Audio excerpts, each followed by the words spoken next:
Assalomu alaykum. Xabaringiz bor, davlatimiz rahbari yoshlar tadbirkorligi va startaplarni qo'llab-quvvatlash bo'yicha o'tkazilgan 25-fevraldagi yig'ilishida barcha mutasaddilar oldiga aniq vazifalarni qo'ygan edi.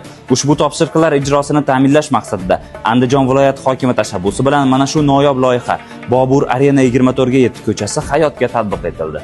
Ushbu majmua qurilishidan avval Qo'qon universiteti Andijon filialining iqtidorli talaba yoshlari tomonidan startap biznes g'oyalari taqdimoti bo'lib o'tdi. Bo'lajak tadbirkorlar o'z g'oyalarini ustozlar va tengdoshlariga taqdim etishdi. Quvonarlisi, aynan mana shu ko'chaga tadbirkorlik qilmoqchi bo'lgan talabalarning loyihalari ham istiqbolli deb topilib, ma'qullandi va ushbu g'oyalarni qo'llab-quvvatlash maqsadida ko'cha qurilishiga universitet tomonidan naq 3 million AQSh dollar miqdorida investitsiya yo'naltirildi. Natijada bu yerda 20 ta savdo va xizmat ko'rsatish do'konlari yoshlarimiz uchun katta, ulkan amaliy laboratoriyaga aylandi. Eng asosiysi, bu yerdagi do'konlarning barchasi talabalarimizga tadbirkorlik qilishlari uchun taqdim etildi. E'tibor bering. Natijada 160 dan ortiq talaba doimiy ish bilan ta'minlandi. Ular endilikda auditoriyada olgan nazariy bilimlarini shu yerning o'zida real biznesda, real mijozlar bilan ishlash orqali amaliyotda qo'llashmoqda.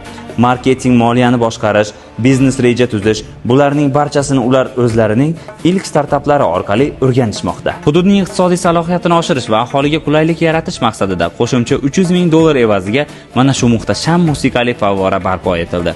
Futbol muxlislari haqida ham unutilgani yo'q. Bobur Arena yonida 132 ming dollarga Andijondagi eng yirik ekranga ega fan zona ochildi.